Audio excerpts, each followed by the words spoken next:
जय हिंद बंधुगण यही वीडियो आम डिस्कसन करबा छंद। देखंतु छंद रे आम प्रथम बेसिक जिनिस को देखिबा देन आगो को बढ़िबा। ता पूर्व कहूँ देखंतु जदि चैनल को सब्सक्राइब करि नाहंती तो एभी चैनल को सब्सक्राइब करिकि बेल आइकन को प्रेस करिकि ऑल नोटिफिकेशन को भी ऑन कर देबे और मैक्सिमम रे मैक्सिमम सांग मान को भी शेयर कर देबे जदर कि से भी इजीली जानि परिबो।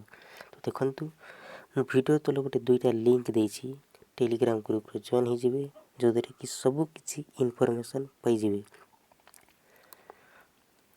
तो प्रथमे आम देखा छंद कहले कौन तापर छांद कहले कौन तापर जानिबा पाद कहले कौन पद कहले कौन और जतिपात कहले कौन।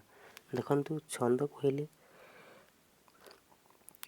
क्या कही था आम देखंतु छंद कविता रचन गोटे निर्दिष्ट नियम बा शैली को आम कौन कही था छंद कही था। छांद देखंतु गोटे कवितारे बा पद्ୟରେ प्रथम पदरु शेष पद पर्यंत गोटे शैली गान पद्धति को आम कौन कही था छांद कही था।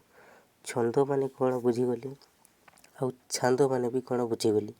एबे पाद देखंतु पाद आम क्या कहवा देखंतु पद क्या कहवा देखंतु कवितार ना देखंतु कवितार ना कि आम कौन कहवा पद्ୟରେ जो लाइन थाए गोटे गोटे लाइन थाए ए लाइन को आम कौन कहवा पाद कही था। गोटे गोटे लाइन को प्रत्येक लाइन को आम कौन कही था पाद कही था। आ ए पाद टा मिसिकी गोटे कौन होइछि पद होइछि ए दुईटा मिसिकी गोटे पद होइछि। तो यह को आम एमती कहि परिबा पदर देखंतु पदर प्रत्येक पंक्ति को कौन कहती पाद कहती पदर प्रत्येक पंक्ति को पाद कहती। आउ कवितारे पादर इ समाहार को आम कौन कही था पद कही था कौन कही था पद। आ जतिपात कहले देखंतु पद्य को बा कविता को गान कला बेले प्रत्येक पादर निर्दिष्ट अक्षर ऊपर विश्राम नेबाकू हुए ब्रेक नेबाकू हुए अटकीबाकू हुए यहाकू जतिपात कहुए। आम जो अटकी था देखंतु जेते बेले आम कौन से रास्ता रे जाई था कौन से रास्ता रे गला बेले आम अटकी था आम विश्राम नहीं था सेमिति पद्ୟରେ जिते बेले गान कला बेले जो अटकी था जो विश्राम नेबाकू हुए आम मैंने ब्रेक नहीं था ताकू आम कौन कही था जतिपात कही था। तो आपण मैंने आई थिंक बुझी पारि थे छंद कहले कौन छांद कहले कौन पाद कहले कौन पद कहले कौन और जतिपात कहले कौन। एबे आम जीवा आगो को जीवा देखंतु देखंतु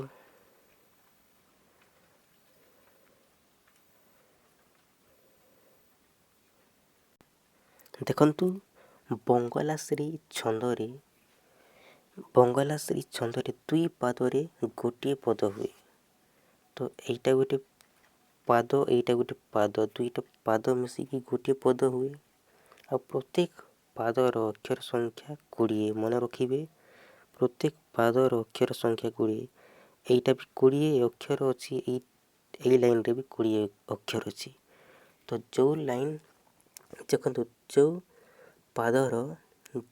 प्रत्येक पादर अक्षर संख्या 20 थिबो सेटा बंगलाश्री छांद अटे ताकू आमे बंगलाश्री छांद कहबा। आउ देखंतु बंगलाश्री छंदरे प्रत्येक पादर षष्ठ द्वादश अष्टादश और शेष अक्षर उपरे जतिपात होते अक्षर संख्या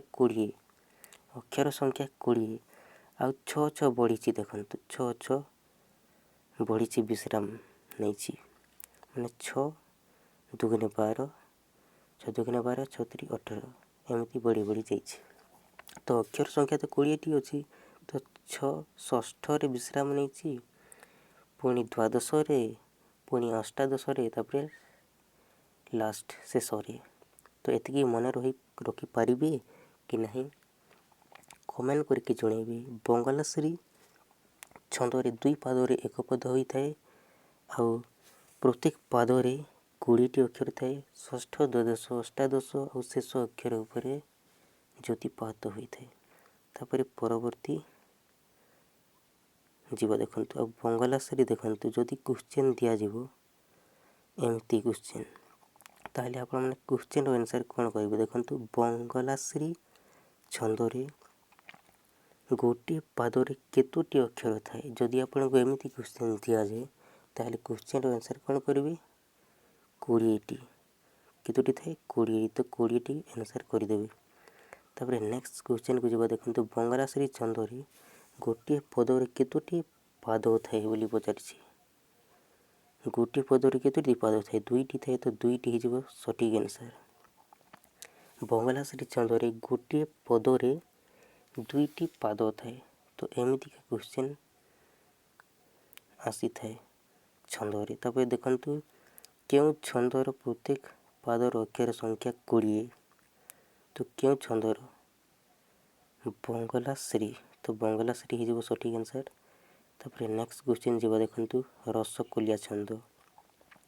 ଦେଖନ୍ତୁ ରସକୁଲ୍ୟା, ଏ ରସକୁଲ୍ୟା ଛନ୍ଦରେ ପ୍ରତ୍ୟେକ ପଦରେ 6ଟି ପାଦ ଥାଏ।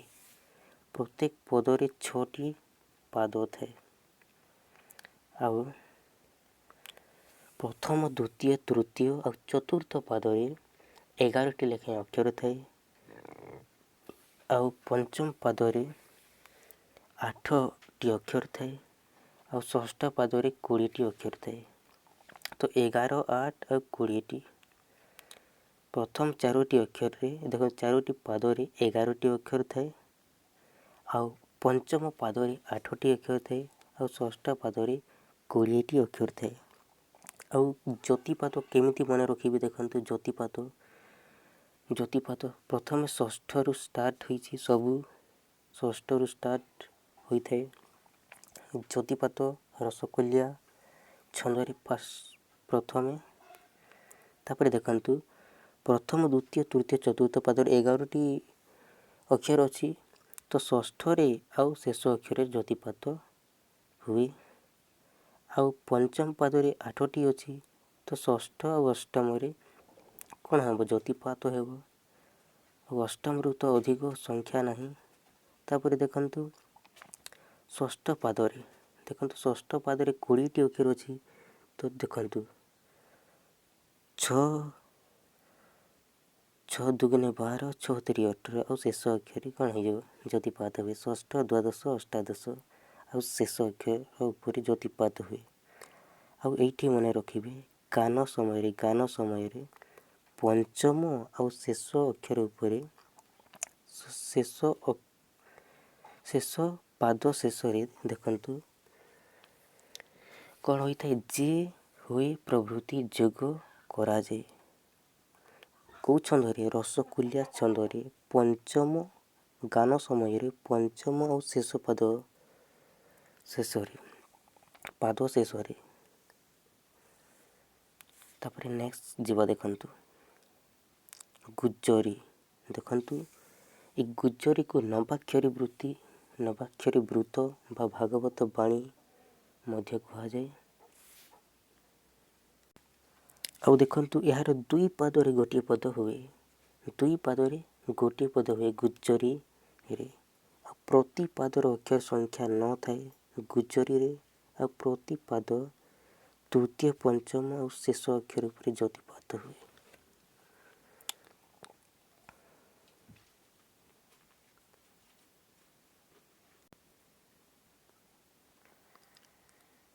ତାପରେ ଦେଖନ୍ତୁ, ଏଇଠୁ କ୍ୱେଶ୍ଚିନ୍ କେମିତିକା ଦେଖନ୍ତୁ। କେଉଁ ଛନ୍ଦର ତୃତୀୟ, ପଞ୍ଚମ ଆଉ ଶେଷ ଅକ୍ଷର ଉପରେ ଜ୍ୟୋତିପାତ ହୁଏ? ତ ଆପଣମାନେ କ'ଣ କରିବେ? ଗୁଜ୍ଜରୀ କରିବେ। କ'ଣ କରିବେ? ଗୁଜ୍ଜରୀରେ ଦେଖନ୍ତୁ, ତୃତୀୟ, ପଞ୍ଚମ ଆଉ ଶେଷ ଅକ୍ଷର ଉପରେ ଜ୍ୟୋତିପାତ ହୋଇଥାଏ। ତ ଗୁଜ୍ଜରୀ ହେଇଯିବ ସଠିକ୍ ଆନ୍ସର୍। ତାପରେ ଦେଖନ୍ତୁ, ଗୁଜ୍ଜରୀ କେତେ ପାଦରେ ଗୋଟିଏ ପଦ ହୁଏ? ଗୁଜରି କେତେ ପାଦରେ ଗୋଟିଏ ପଦ ହୁଏ? ତ ଆପଣମାନେ କ'ଣ କରିବେ, ଗୁଜରି 2 ପାଦରେ ଗୋଟିଏ ପଦ ହୁଏ, ତ 2 ହେଇଯିବ ସଠିକ୍ ଆନ୍ସର୍ 2। ତାପରେ ଦେଖନ୍ତୁ ଦାଣ୍ଡିବୃତ୍ତ। ଦାଣ୍ଡିବୃତ୍ତ ଦେଖନ୍ତୁ, ଦାଣ୍ଡିବୃତ୍ତ 2 ପାଦରେ ଗୋଟିଏ ପଦ ହୁଏ, ଆଉ ପ୍ରତ୍ୟେକ ପାଦର ଅକ୍ଷର ସଂଖ୍ୟା ନିର୍ଦ୍ଦିଷ୍ଟ ନୁହେଁ ବା ସମାନ ନୁହେଁ। ଆଉ ଗାନ ସମୟରେ ନିଜର ଗାନ ଶୈଳୀ ଅନୁଯାୟୀ ଜ୍ୟୋତିପାତ ହୋଇଥାଏ। ନିଜର ଗାନର ଶୈଳୀ ଅନୁଯାୟୀ ଜ୍ୟୋତିପାତ ହୋଇଥାଏ। ଆଉ ସାରଳା ଦାସଙ୍କ ମହାଭାରତ, ବଳରାମ ଦାସଙ୍କ ଦାଣ୍ଡି ରାମାୟଣ ଏହି ବୃତ୍ତରେ ରଚିତ ହୋଇଥାଏ। ଆଉ ଏହାକୁ ଛନ୍ଦ ନ କହିକି ବୃତ୍ତ କୁହାଯାଇଥାଏ, ଦାଣ୍ଡି ବୃତ୍ତକୁ। ତ ଏଇଠୁ କେମିତିକା କ୍ୱେଶ୍ଚିନ୍ ବନିଯିବ, ଦେଖନ୍ତୁ ଦାଣ୍ଡି ବୃତ୍ତରେ କେତୋଟି ପାଦରେ ଗୋଟିଏ ପଦ ହୁଏ? ତ 2 ପାଦରେ ଗୋଟିଏ ପଦ ହୋଇଥାଏ।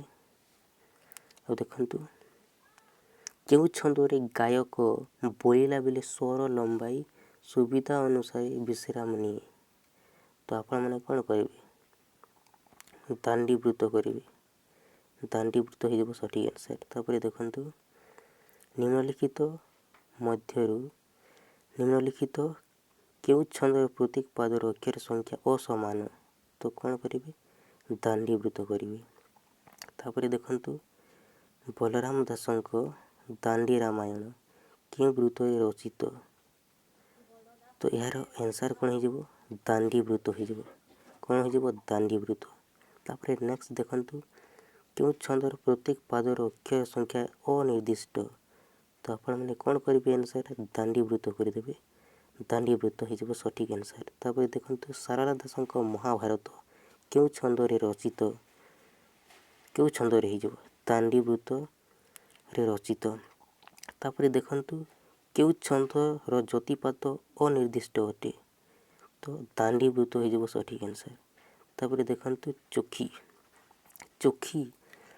ଚୋଖୀର ପ୍ରତ୍ୟେକ ପଦରେ 4 ପାଦ ଥାଏ। ପ୍ରଥମ ଦ୍ୱିତୀୟ ପାଦର ଅକ୍ଷର ସଂଖ୍ୟା ହେଉଛି 29ଟି। ଆଉ ତୃତୀୟ ପାଦଟିର ସଂଖ୍ୟା ହେଉଛି 9। ଆଉ ଚତୁର୍ଥ ପାଦଟିର ଅକ୍ଷର ସଂଖ୍ୟା ହେଉଛି 13। ଆଉ ପ୍ରଥମ ଦ୍ୱିତୀୟ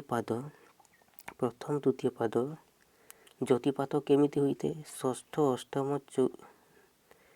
ଏମିତିକା। ତ କେମିତି ମନେ ରଖିବେ ଦେଖନ୍ତୁ, ଚୋଖୀକୁ କେମିତି ମନେ ରଖିବେ ଦେଖନ୍ତୁ, 6ରୁ 2 ବଢ଼ିଲା 8ରୁ 6 ବଢ଼ିଲା 14। ଦେଖନ୍ତୁ ତାପରେ ପୁଣି 2 ବଢ଼ିଛି, ତାପରେ ପୁଣି 6 ବଢ଼ିଛି, ତାପରେ ପୁଣି 2 ବଢ଼ିଛି, ତାପରେ ଶେଷ ଅକ୍ଷର ଉପରେ କ'ଣ ଜ୍ୟୋତିପାତ ହୁଏ। ଦେଖନ୍ତୁ ପ୍ରଥମ ଆଉ ଦ୍ୱିତୀୟ ପାଦରେ ଦେଖନ୍ତୁ ପାଦ 29 ଅକ୍ଷର ବିଶିଷ୍ଟ, ତେଣୁକରି 6 ଷଷ୍ଠରୁ ଷ୍ଟାର୍ଟ ହେଇଛି ଜ୍ୟୋତିପାତ। ଦେଖନ୍ତୁ ତାପରେ 2 ବଢ଼ିଛି ଆଉ ଜ୍ୟୋତିପାତ ହୋଇଛି, ତାପରେ 6 ବଢ଼ିଛି ଆଉ ଜ୍ୟୋତିପାତ ହୋଇଛି, ତାପରେ 2 ବଢ଼ିଛି ଆଉ ଜ୍ୟୋତିପାତ ହୋଇଛି, ତାପରେ ପୁଣି 6 ବଢ଼ିଛି ଆଉ ଜ୍ୟୋତିପାତ ହୋଇଛି, ପୁଣି 2 ବଢ଼ିଛି ଆଉ ଜ୍ୟୋତିପାତ ହୋଇଛି, ଆଉ ଶେଷ ଅକ୍ଷର ଉପରେ ଜ୍ୟୋତିପାତ ହୋଇଛି। ତାପରେ ଦେଖନ୍ତୁ ତୃତୀୟ ପାଦରେ ବି ଷଷ୍ଠରୁ ଷ୍ଟାର୍ଟ ହେଇଛି, ଚତୁର୍ଥ ପାଦରେ ବି ଷଷ୍ଠରୁ ଷ୍ଟାର୍ଟ ହେଇଛି। ତ ତୃତୀୟ ପାଦର ଅକ୍ଷର ସଂଖ୍ୟା ତ 9, ତ ଷଷ୍ଠରେ ଜ୍ୟୋତିପାତ ହେବ ଆଉ ଶେଷ ଅକ୍ଷର ଉପରେ ଜ୍ୟୋତିପାତ ହୁଏ। ଆଉ ଚତୁର୍ଥ ପାଦରେ ଦେଖନ୍ତୁ ଚତୁର୍ଥ ପାଦର ଅକ୍ଷର ସଂଖ୍ୟା ହେଉଛି 13। ତ ଷଷ୍ଠରେ ଜ୍ୟୋତିପାତ ହେବ ଆଉ ଅଷ୍ଟମରେ ଜ୍ୟୋତିପାତ ହେବ, 2 ବଢ଼ିବ ପ୍ରଥମେ, ତାପରେ ଶେଷ ଅକ୍ଷର ଉପରେ ଜ୍ୟୋତିପାତ ହୁଏ। ତ ମନେ ରଖିବେ ଚୋଖୀ ପ୍ରତ୍ୟେକ ପଦରେ 4 ପାଦ ଥାଏ। ଆଉ ପ୍ରଥମ ଦ୍ୱିତୀୟ ପାଦ 29 ଅକ୍ଷର ବିଶିଷ୍ଟ, ତୃତୀୟ ପାଦଟି 9 ଅକ୍ଷର ବିଶିଷ୍ଟ, ଚତୁର୍ଥ ପାଦଟି 13 ଅକ୍ଷର ବିଶିଷ୍ଟ ହୋଇଥାଏ। ଆଉ ଜ୍ୟୋତିପାତ କେମିତି ହୋଇଥାଏ, 6ରୁ ବଢ଼ିଥାଏ, ପ୍ରଥମେ 2 ବଢ଼ିକି ଜ୍ୟୋତିପାତ ହୋଇଥାଏ, ତାପରେ ପୁଣି 6 ବଢ଼େ, ପୁଣି 2 ବଢ଼େ, ପୁଣି 6 ବଢ଼େ, ପୁଣି 2 ବଢ଼େ, ଏମିତି ମନେ ରଖିବେ। ତାପରେ ନେକ୍ସଟ ଦେଖନ୍ତୁ, ଯଦି ଆପଣ କ୍ୱେଶ୍ଚିନ୍ ଦିଆଯିବ ଚୋଖୀ ଛନ୍ଦରେ ଗୋଟିଏ ପଦରେ କେତୋଟି ପାଦ ଥାଏ? ତ ଆପଣମାନେ କ'ଣ କରିବେ, ଗୋଟିଏ ପଦରେ ଚାରି ପାଦ ଥାଏ ତ ଆପଣମାନେ ଆନ୍ସର୍ କ'ଣ କରିବେ 4 କରିବେ 4। ତାପରେ ନେକ୍ସଟ କ୍ୱେଶ୍ଚନ୍ ଦେଖନ୍ତୁ ଚକି ଛନ୍ଦର ଚତୁର୍ଥ ପାଦର ଅକ୍ଷର ସଂଖ୍ୟା କେତେ? ଚତୁର୍ଥ ପାଦର ଅକ୍ଷର ସଂଖ୍ୟା ହେଉଛି 13 ତ 13 ହେଇଯିବ ସଠିକ୍ ଆନ୍ସର୍। ଦେଖନ୍ତୁ ଚକି ଛନ୍ଦର ତୃତୀୟ ପାଦରେ କେଉଁ କେଉଁ ଅକ୍ଷର ଉପରେ ଜ୍ୟୋତିପାତ ହୁଏ? ତୃତୀୟ ପାଦରେ ତ ତୃତୀୟ ପାଦର ଅକ୍ଷର ସଂଖ୍ୟା ତ 9 ତ ଷଷ୍ଠ ଆଉ ଶେଷ ଅକ୍ଷର ଉପରେ ଜ୍ୟୋତିପାତ ହୁଏ ତ ଅପସନ୍ ନମ୍ବର ଡି ହେଇଯିବ ସଠିକ୍ ଆନ୍ସର୍। ତାପରେ ଦେଖନ୍ତୁ ଚକି ଛନ୍ଦର ଚତୁର୍ଥ ପାଦରେ କେଉଁ କେଉଁ ଅକ୍ଷର ଉପରେ ଜ୍ୟୋତିପାତ ହୁଏ? ଚତୁର୍ଥ ପାଦର ଅକ୍ଷର ସଂଖ୍ୟା ହେଉଛି ଚତୁର୍ଥ ପାଦର ଅକ୍ଷର ସଂଖ୍ୟା ହେଉଛି 13 ଆଉ ଷଷ୍ଠ ଅଷ୍ଟମ ଆଉ ଶେଷ ଅକ୍ଷର ଉପରେ ଜ୍ୟୋତିପାତ ହୁଏ ତ ଅପସନ୍ ନମ୍ବର ବି ହେଇଯିବ ସଠିକ୍ ଆନ୍ସର୍। ଷଷ୍ଠ ଅଷ୍ଟମ ଆଉ ଶେଷ ଅକ୍ଷର ଉପରେ ଜ୍ୟୋତିପାତ ହୋଇଥାଏ। ତାପରେ ଦେଖନ୍ତୁ ଚକି ଛନ୍ଦର ପ୍ରଥମ ପାଦର ଅକ୍ଷର ସଂଖ୍ୟା ଡ୍ୟାସ୍। ଚକି ଛନ୍ଦର ପ୍ରଥମ ପାଦର ଅକ୍ଷର ସଂଖ୍ୟା ହେଉଛି 29ଟି। ତାପରେ ଦେଖନ୍ତୁ ଆଷାଢ଼ ଶୁକ୍ଲ। ଦେଖନ୍ତୁ ଆଷାଢ଼ ଶୁକ୍ଲ ପ୍ରତ୍ୟେକ ପଦରେ 6ଟି ପାଦ ଥାଏ। ପ୍ରତ୍ୟେକ ପଦରେ 6ଟି ପାଦ ଥାଏ ଆଉ ପ୍ରଥମ ଦ୍ୱିତୀୟ ତୃତୀୟ ଆଉ ଚତୁର୍ଥ ଆଉ ଷଷ୍ଠ ପାଦଟି 11 ଅକ୍ଷର ବିଶିଷ୍ଟ ଆଉ ପଞ୍ଚମ ପାଦଟି 6 ଅକ୍ଷର ବିଶିଷ୍ଟ। ଦେଖନ୍ତୁ ଆଷାଢ଼ ଶୁକ୍ଲରେ ମନେ ରଖିବେ ପ୍ରତ୍ୟେକ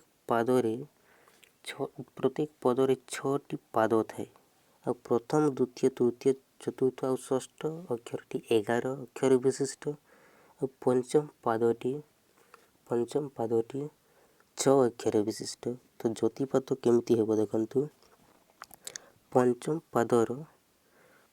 ପାଦରେ ତ 6ଟି ଅକ୍ଷର ଅଛି ତ ତୃତୀୟ ଆଉ ଶେଷ ଅକ୍ଷର ଉପରେ ଜ୍ୟୋତିପାତ ହୁଏ। ତୃତୀୟ ଆଉ ଶେଷ ଅକ୍ଷର ଉପରେ ଜ୍ୟୋତିପାତ ହୁଏ ଆଉ ଯେତିକି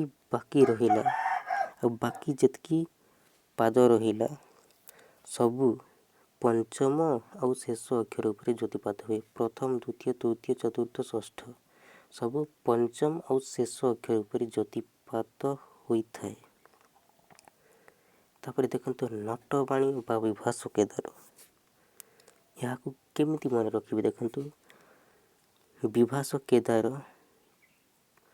ଛନ୍ଦରେ 2 ପାଦରେ ଗୋଟିଏ ପଦ ହୁଏ ଆଉ ପ୍ରତ୍ୟେକ ପାଦର ଦେଖନ୍ତୁ ତୃତୀୟ ଷଷ୍ଠ ନବମ ଆଉ ଶେଷ ଅକ୍ଷର ଉପରେ ଜ୍ୟୋତିପାତ ହୋଇଥାଏ ଆଉ ପ୍ରତ୍ୟେକ ପାଦର ଅକ୍ଷର ସଂଖ୍ୟା ହେଉଛି 12। ତ ଏହାକୁ କେମିତି ମନେ ରଖିବେ ଦେଖନ୍ତୁ ନଟିଆ ଆଉ ଗାଣ୍ଡୁ ଦୁଇ ଜଣ ପ୍ରିୟ ସାଙ୍ଗ କିନ୍ତୁ ଏମିତି ଗୋଟେ ଦିନ ଆସିଲା ଯେ ଦୁଇ ଜଣ ସାଙ୍ଗ ହୋଇପାରିଲେ ନାହିଁ ତ ଏ ନଟିଆ କେଦାର ସହିତ ସାଙ୍ଗ ହେଲା। ଆଉ ଜାଣିଥିବେ ଦେଖନ୍ତୁ ଚିଲିକା ବିଷୟରେ କେଉଁ କବି ଲେଖିଛନ୍ତି ଚିଲିକା ବିଷୟରେ ଆମର କବିବର ରାଧାନାଥ ରାୟ ତ ଏମାନଙ୍କୁ ଚିଲିକା ଯିବାର ଅଛି ନଟିଆ ଆଉ କେଦାରକୁ ତ ସେମାନେ ସାଇକେଲରେ ଅଛନ୍ତି ଯେଉଁ ଜାଗାରେ ଅଛନ୍ତି ସେଇଠୁ ଦେଖନ୍ତୁ ଏ ନଟିଆ ଆଉ କେଦାର ଯେଉଁ ଜାଗାରେ ଅଛନ୍ତି ସେଇ ଜାଗାରୁ ଏ ଚିଲିକାଟା 12 କିଲୋମିଟର ଅଛି। ସେ ଚିଲିକାଟା 12 କିଲୋମିଟର ଅଛି ତ ଏମାନଙ୍କୁ ତ ଯିବାର ଅଛି ଚିଲିକା ସାଇକେଲରେ ତ କେଦାର କହୁଛି ଆରେ ନଟିଆ 12 କିଲୋମିଟର ଅଛି ରେ ଚିଲିକା କେମିତି ଯିବା କହୁଛି ତ ନଟିଆ କହିଲା କି ଆରେ ମୋ ପାଖରେ ସବୁ ଆଇଡ଼ିଆ ଅଛି କହୁଛି ତ କେମିତିକା ଆଇଡ଼ିଆ ଚାଲ ଯିବା କହୁଛି କେଦାର ତ ସେ କେମିତି ଯିବା ସେମାନେ କ'ଣ କଲେ ନା ଦେଖନ୍ତୁ ନଟିଆ କ'ଣ କଲା ନା ସେ ପ୍ରଥମେ 3 କିଲୋମିଟର ଗଲା तापर पुणी 3 किलोमीटर बढ़िला 3 मीटर देखो 3 किलोमीटर गला पर अटकी गली तापर पुणी 3 किलोमीटर गली और पुणी अटकी गली तापर पुणी 3 किलोमीटर गले और अटकी गली एमती गले तो एमती जीवा कहले आउ एमती ही गले आउ चिलिका पहुँची गले तो जो विश्राम नेले सेटा कौन ज्योतिपात सेटा हो पद्ୟରେ ज्योतिपात पद्ୟରେ ज्योतिपात कहुए विश्राम नेबा तो देखंतु नटवाणी और विभास केदार जो जगार भी थी देखंतु प्रत्येक पादर अक्षर संख्या 12 माने 12 किलोमीटर तृतीय षष्ठ और नवम और शेष अक्षर उपर ज्योतिपात हुए तो 3 किलोमीटर पुणी 3 किलोमीटर बढ़ी पुणी 3 बढ़ी 3 बढ़ी तो एमती मन रखिए क्वेश्चन केमिति पड़ो देखो कविवर चिलिका काव्य क्यों छंदरे रचित तो आपण मैंने कौन करेंगे नटवाणी थे नटवाणी करदे विभास केदार थे ऑप्शन रे विभास केदार करदे तो नटवाणी हो सठिक आंसर एबे देखंतु एबे आ गोटे जीव छंद रामकेरी छंद देखो रामकेरी छंद 2 पादरे गोटे पद हुए कतोटी पादरे 2 पादरे गोटे पद हुए और प्रत्येक पादर अक्षर संख्या 16 देखंतु प्रत्येक पादर अक्षर संख्या 16 रामकेरी छंदरे और रामकेरी छंदरे प्रत्येक पादर नवम और शेष अक्षर उपर ज्योतिपात होता है आउ रामकेरी छंद जेहेतु 16टी अक्षर अच्छी तेणुक यहाँ 16 वृत्त कहुए कौन कहुए 16 वृत्त कहुए तापर नेक्स्ट परवर्ती जीवा देखंतु जदि आपन को एमती क्वेश्चन दिया जीवो आंसर कौन करेंगे क्यों छंदर प्रत्येक पादर अक्षर संख्या 16 तो आप मैंने करेंगे रामकेरी तापर देखंतु परवर्ती क्वेश्चन रामकेरी छंदरे केतोटी पाद थाए रामकेरी छंदरे 2टी कि 6टी कौन हो 6टी हो देखो 2 पादरे एक गोटे पद होता है रामकेरी छंदरे 2 पादरे गोटे पद हुए तो आंसर कौन हो 2 पाद थाए तो 2 हो सठिक आंसर तापर देखंतु रामकेरी छंदरे गोटे पादरे केतोटी अक्षर थाए तो 16टी तो 16 हो सठिक आंसर तापर देखंतु देशाख्य छंदर प्रत्येक पदरे 6 गोटी पाद थाए देशाख्य छंदर प्रत्येक पदरे 6 गोटी पाद थाए और प्रथम 4टी पाद माने प्रथम द्वितीय तृतीय चतुर्थ यार अक्षर संख्या हूँ 11 अक्षर संख्या हूँ 11 पंचम पादर अक्षर संख्या हूँ 10 और षष्ठ पादर अक्षर संख्या हूँ 11 तो प्रथम 4टी पादर अक्षर संख्या 11 पंचम पादर अक्षर संख्या हूँ 10 पुणी षष्ठ पादर अक्षर संख्या हूँ 11 तो ज्योतिपात केमिति हुए ज्योतिपात होते प्रथम 4 पदरे षष्ठ और एकादश अक्षर उपरे आउ पंचम पादर तृतीय और दशम अक्षर उपरे ज्योतिपात होता है पंचम पादर तृतीय और दशम अक्षर उपरे ज्योतिपात होता है और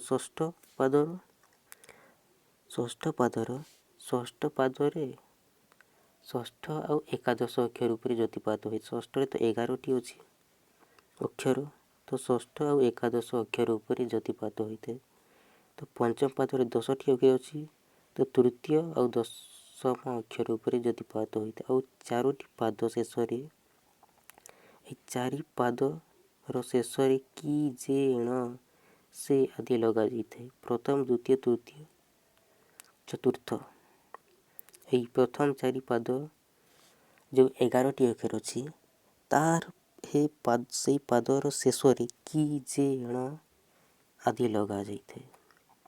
ତାପରେ ଦେଖନ୍ତୁ ଚିନ୍ତା ଦେଶାକ୍ଷ। এই ଚିନ୍ତା ଦେଶାକ୍ଷ এই ଛନ୍ଦରେ ଦୁଇ ପାଦରେ ଗୋଟିଏ ପଦ ହୋଇଥାଏ। ଆଉ ପ୍ରତ୍ୟେକ ପାଦରେ 13 ଗୋଟି ଅକ୍ଷର ବିଶିଷ୍ଟ। କେତେଟି? 13 ଗୋଟି ଅକ୍ଷର ବିଶିଷ୍ଟ। ଆଉ ଯତିପାତ କେମିତି ହୋଇଥାଏ ଦେଖନ୍ତୁ, ତୃତୀୟ, ଅଷ୍ଟମ ଆଉ ତ୍ରୟୋଦଶ ଅକ୍ଷର ଉପରେ ଯତିପାତ ହୋଇଥାଏ। ଚିନ୍ତା ଦେଶାକ୍ଷ ଛନ୍ଦରେ ଦୁଇ ପାଦରେ ଗୋଟିଏ ପଦ ହୋଇଥାଏ। ପ୍ରତ୍ୟେକ ପାଦ 13 ଗୋଟି ଅକ୍ଷର ବିଶିଷ୍ଟ। ଯତିପାତ ହୋଇଥାଏ ତୃତୀୟ, ଅଷ୍ଟମ, ତ୍ରୟୋଦଶ, ମାନେ 5 ବଢ଼ିଛି ଦେଖନ୍ତୁ। ପ୍ରଥମେ 5 ବଢ଼ିଛି, 5 ପ୍ଲସ୍ ହେଇଛି, ପ୍ରଥମେ ପୁଣି 5 ପ୍ଲସ୍ ହେଇଛି, ତୃତୀୟରୁ 5 ବଢ଼ିଗଲେ ଅଷ୍ଟମରୁ ପୁଣି 5 ବଢ଼ିଯିବ ତ୍ରୟୋଦଶ ଅକ୍ଷର। ତ ମନେ ରଖିବେ ଚିନ୍ତା ଦେଶାକ୍ଷ ଛନ୍ଦ ଦୁଇ ପାଦରେ ଗୋଟିଏ ପଦ ହୋଇଥାଏ। ପ୍ରତ୍ୟେକ ପାଦ 13 ଗୋଟି ଅକ୍ଷର ବିଶିଷ୍ଟ। ଯତିପାତ ହୋଇଥାଏ ତୃତୀୟ, ଅଷ୍ଟମ ଆଉ ତ୍ରୟୋଦଶ ଅକ୍ଷର ଉପରେ। ତାପରେ ଦେଖନ୍ତୁ କୁମ୍ଭ କାମୋଦି। ଏହି ଛନ୍ଦରେ ଚାରି ପାଦରେ ଗୋଟିଏ ପଦ ହୋଇଥାଏ। କୁମ୍ଭ କାମୋଦି ଛନ୍ଦରେ ଚାରି ପାଦରେ ଗୋଟିଏ ପଦ ହୋଇଥାଏ। ଆଉ ପ୍ରତି ପାଦରେ 18 ଅକ୍ଷର ବିଶିଷ୍ଟ ରହିଥାଏ। 18 ଅକ୍ଷର ରହିଥାଏ। 18 ଅକ୍ଷର। ଆଉ ଯତିପାତ କେମିତି ହୋଇଥାଏ? ଯତିପାତ ଷଷ୍ଠ, ଦ୍ୱାଦଶ, ପଞ୍ଚଦଶ ଆଉ ଶେଷ ଅକ୍ଷର ଉପରେ ଯତିପାତ ହୋଇଥାଏ। କେଉଁ ଛନ୍ଦରେ? କୁମ୍ଭ କାମୋଦି ଛନ୍ଦରେ।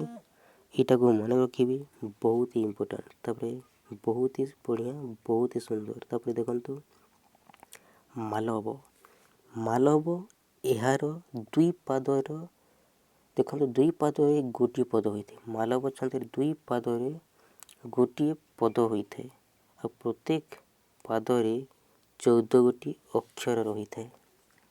ପ୍ରତ୍ୟେକ ପାଦରେ 14 ଗୋଟି ଅକ୍ଷର ରହିଥାଏ। ଆଉ ଯତିପାତ କେମିତି ହୋଇଥାଏ? ଅଷ୍ଟମ, ଏକାଦଶ, ଦ୍ୱାଦଶ ଆଉ ଶେଷ ଅକ୍ଷର ଉପରେ ଯତିପାତ ହୋଇଥାଏ। ମାଲବ ମନେ ରଖିବେ, ବହୁତ ହି ଇମ୍ପୋର୍ଟାଣ୍ଟ। ଦେଖନ୍ତୁ ମାଲବ ଛନ୍ଦରେ ଦୁଇ ପାଦରେ ଗୋଟିଏ ପଦ ହୋଇଥାଏ। ପ୍ରତ୍ୟେକ ପାଦରେ 14 ଗୋଟି ଅକ୍ଷର ରହିଥାଏ।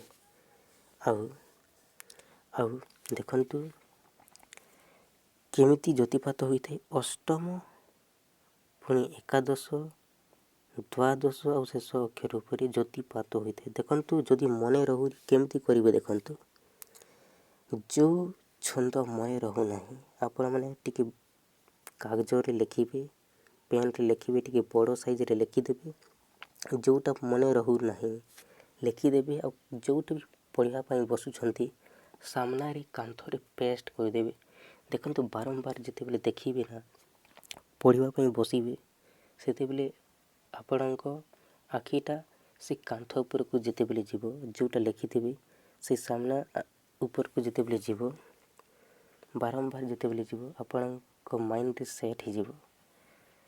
ତ ଯେତେବେଳେ ଗୋଟେ ଜିନିଷକୁ ବାରମ୍ବାର ଦେଖିବେ ନା, ଆପଣମାନେ ଜାଣିଯିବେ। ତ କ'ଣ କରିବେ ନା, ଯେଉଁ ଜିନିଷ ମନେ ରହୁନି ଲେଖିଦେବେ, କାନ୍ଥରେ ପେଷ୍ଟ କରିଦେବେ ଯେଉଁ ଜାଗାରେ ପଢ଼ିବା ପାଇଁ ବସୁଛନ୍ତି।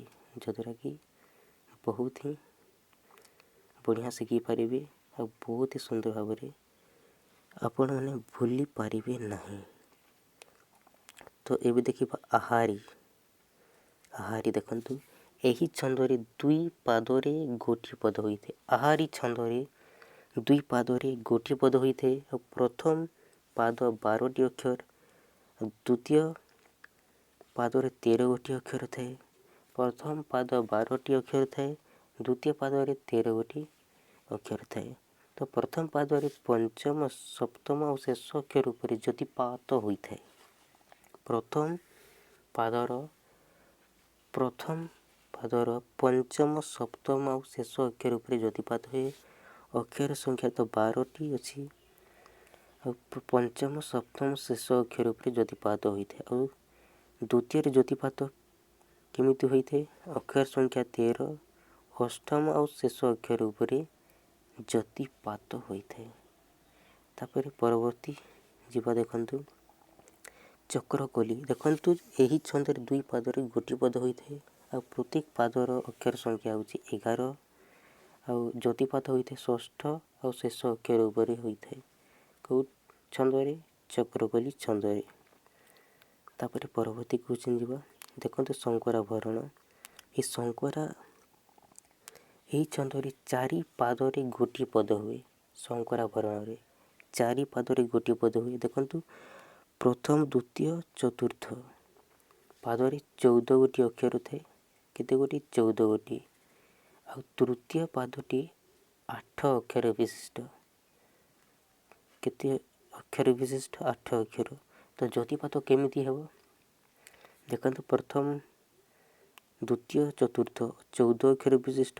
ତ ଅଷ୍ଟମ ଏକାଦଶ ଆଉ ଶେଷ ଅକ୍ଷର ଉପରେ ଯତିପାତ ହୋଇଥାଏ। ତ 3 ବଢ଼ିଛି ତାପରେ ଶେଷ ଅକ୍ଷର ଉପରେ ଯତିପାତ ହୋଇଛି। ମନେ ରଖିବେ ବହୁତ ହି ଇମ୍ପୋର୍ଟାଣ୍ଟ। ଅଷ୍ଟମ ଏକାଦଶ ଆଉ ଶେଷ ଅକ୍ଷର ଉପରେ ଯତିପାତ ହୋଇଥାଏ। ଆଉ ତୃତୀୟ ପାଦର ଦେଖନ୍ତୁ ତୃତୀୟ ପାଦର ଦ୍ୱିତୀୟ ଷଷ୍ଠ ଆଉ ଶେଷ ଅକ୍ଷର ଉପରେ ଯତିପାତ ହୋଇଥାଏ। ଦେଖନ୍ତୁ 8 ଅକ୍ଷର ବିଶିଷ୍ଟ ତେଣୁକରି ଦ୍ୱିତୀୟ ଅଷ୍ଟମ ଆଉ ଶେଷ ଅକ୍ଷର ଉପରେ ଯତିପାତ ହୋଇଥାଏ ଶଙ୍କରାଭରଣ ଛନ୍ଦରେ। ତ ବହୁତ ବଢ଼ିଆ ବହୁତ ସୁନ୍ଦର ଅଟେ। ତ ଯଦି ଆପଣଙ୍କୁ ଏମିତି କ୍ୱେଶ୍ଚନ୍ ଦିଆଯାଏ ତ ଆନ୍ସର୍ କ'ଣ କରିବେ? ଶଙ୍କରାଭରଣ ଛନ୍ଦରେ କେତୋଟି ପାଦ ଥାଏ? ତ ଆପଣମାନେ କ'ଣ କରିବେ? ପାଦ କେତୋଟି ଥାଏ?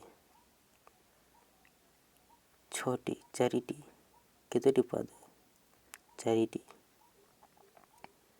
ତ 4 ହେଇଯିବ ସଠିକ୍ ଆନ୍ସର୍। 4। ତାପରେ ଦେଖନ୍ତୁ କେଉଁ ଛନ୍ଦର ତୃତୀୟ ପାଦର ଅକ୍ଷର ସଂଖ୍ୟା 8? ତୃତୀୟ ପାଦର ଅକ୍ଷର ସଂଖ୍ୟା 8। ତ ଶଙ୍କରାଭରଣ।